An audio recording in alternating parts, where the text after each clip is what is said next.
So dito tayo ngayon sa may Rojas Night Market. Tapos titinan ho natin yung ganap dito. Today is Sabado, November 9. So walang pasok, walang masyadong estudyante, tsaka walang mga government offices. And nakikita ho natin dito yung Rojas Night Market kung saan open na ho sila since alas 7 na mag alas 8. So seems normal lang, no? Wala tayong nakikita mga dito, no? Mga Christmas lanterns, Christmas lights, mga Christmas trees. Yun kasi yung madalas natin ngayon na binablog. Kasi titinahan ho natin kung sino yung mga masyadong napapaaga yung kanilang pag lalagay, no, ng mga palamuti, decorations na mayroong kinalaman sa ating nalalapit na season, Christmas season. So pasok na tayo dito, update na lang natin since dito lang naman na tayo. Kahit wala tayo nakita ng mga Christmas lights and Christmas trees decorations, so tayo dito. Pasok na tayo sa Rojas Night Market, pinaka-iconic na night market ng Davao City. Isa sa talagang must visit na destination dito sa Davao City. So hindi ka pwedeng aalis ng Davao City kapag hindi mo ito mapasyalan itong Rojas Night Market. Tsaka syempre pag pupunta kayo dito, kung nagtitipid kayo, ito advice ko lang ha, sa mga mamamasyal sa Davao na wala naman talagang masyadong budget pero gusto mo pa rin pumunta ng Rojas Night Market para makita yung lugar. So kumain ka muna, wag kang lumabas ng kwarto na walang laman ng tiyan. Kailangan busog, no? Kasi sobrang nakakabighani, no? Yung bango ng mga barbecue dito. Sobrang sarap kumain. Kaya pag pupunta ka dito na walang laman ng tiyan, hindi ka pa naghapunan, pwede naman see to it na dala mo yung cash. At mapapalaban ka talaga, no, sa gastos. So dito is bawal ang backpack ha. Di ko alam kung pwede to. Oh, di na siya makasalod. Pero naaya tayo dito. I-try dito sa Kwan, Tourist Police. So ayun na. Yun i-try nyo dito na iiwanan sa police station, Tourist Police Station. Ayan sila, no. So mga ganyan kasi instance, yan may mga instances talaga na ganyan na galing kang probinsya or galing kang airport o kung saan pa man. So imbis na diretso ka ng accommodation, so ang ginagawa niyo, diretso muna kayo dito sa Rojas Night Market. Nakalimutan nyo, meron pa na kayong dalang backpacks which is hindi siya allowed sa loob ng night market. So sundan na natin kung pwede ba, no, para meron talaga tayong ma-confirm natin.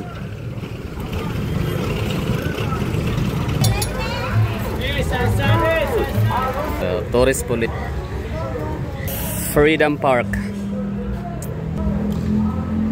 So yun, pwede. So sila ma'am, ang kanilang case is taga Marilog sila, no. Yung Marilog, sa mga nakakaalam, malayong lugar ho yan sa Davao City. Davao City pa rin siya pero malayo, no. So supposedly hindi sila i-allowed ng tourist police doon na mag-iwan ng mga bagahe, ng bag, no, ng backpack na yon. Kasi nga Davao City nga lang sila. Kasi yung tourist police na yon, na area na yon, exclusive lang yun sa mga taga-probinsya like taga Davao del Sur, Oriental, De Oro, del Sur or Norte. Ngayon, dahil nga sa medyo may kalayuan din naman ng Marilog, pero hindi ibig sabihin na taga Marilog ka or taga Kalinan, pupunta ka dito, iiwanan mo yung bag mo doon, ha. Is i-allowed nila. Ngayon lang talaga, no. Kumbaga parang kinonsider na lang. Kinonsider na lang nila muna. So, tas briefing sila ma'am na next time around hindi na sila gagrant, hindi na sila i-allowed. So ngayon, kung ikaw na may galing sa Luzon, Visayas, in some part of Mindanao nga, kasi probinsya ng Mindanao, pwede ka pa rin mag-iwan dito ng tinanong ko naman kung pwede ba yung mga malita galing sa airport, ganon, diretso. So pwede naman daw, basta meron ka lang mai-provide na ID. Iiwanan mo yung ID doon, tapos hanggang alas 11 ng gabi. So yun, bali lang ha, ID, valid ID. Tapos hanggang alas 11 ng gabi. So kunyari papasok ka dito ng alas ganito oras, alas 7, no, around 8 PM. Pwede naman, pero pwede iiwanan nyo doon, ha. Pero yung mga malita, bagahe. Pero by 11 PM kailangan nyo nang kunin ang yung bag doon. Kasi yun lang yung nila, limit na mag-iwan ng bag sa police office. So sana nakatulong, no. Information yun doon. So para sa mga taga-probinsya lang, ha, taga Oriental, De Oro, Del Norte, Occidental, and Del Sur, Bukidnon, Cotabato, Agosan.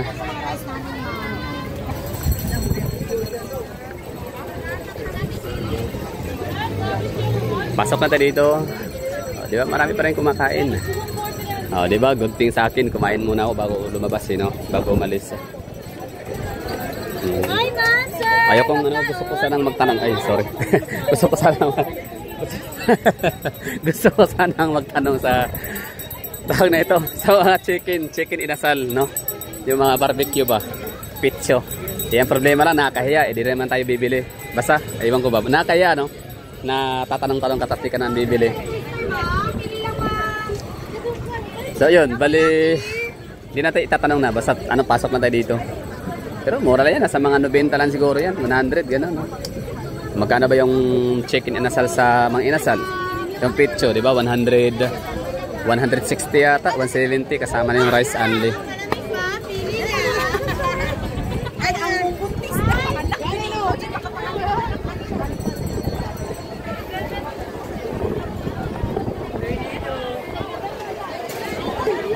Okay, so ito yung ito yung downside ng or yung disadvantage dito sa Rojas Night Market kapag uulan.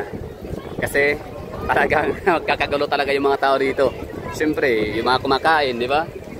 Biglang tigil sa kasarapan ng kain nila, di ba? Tapos maging yung mga mga nagtitinda, kahit may mga tent naman sila. So ito, okay tong ganitong tent kasi meron silang extension na yan, pang cover sa gilid. Pero itong ganito wala. So good luck. So ito yung crucial parts or parang challenging part sa mga taga Rojas Night Market kapag bubuhos yung napakalakas na ulan. So na nga, madidisturbo yung hanap buhay nila, no? Imbis kikita, ayun, napurnada pa kasi nga umuulan. Dito pa naman sa Pilipinas, common sa atin, no, yung ulan. Hindi masabing talagang seasonal lang. So ito, massage. Yan, affected yan sila kapag uulan na. Aeroplano. Yun na, isa yan sa rason bakit ang Davao City is hindi makapagpa tayo ng napakataas na mga high-rise buildings talaga dito. Gawa nung lapit lang ng aeroplano dito. Fly path talaga siya. Baka pwede na lumabas dito. So, lumabas na tayo dito. At saka ang ganda pala dito sa sa Rojas Night Market, hindi lang sa loob ng may mga paninda, maging dito rin sa gilid ng ng creek. Maganda dito maglakad gawa nung ito nga maayos na nga yung pathway para sa mga pedestrians, and at the same time may mga basker na rin dito. Nung huli meron ko nakita dito 3 na nagpe-perform, nagigitara. Tapos syempre ang ganda ng mga ilaw dito. May mga may mga maliliit na mga parke, may mga upuan, pwede kang tumambay. Diba? Pero pwede na ka rin mapapicture dito sa lugar, magpa-selfie kasi ganda ng mga pailaw dito. Tapos may mga bulaklak, may mga pananim na. Diba? Mayroong railings.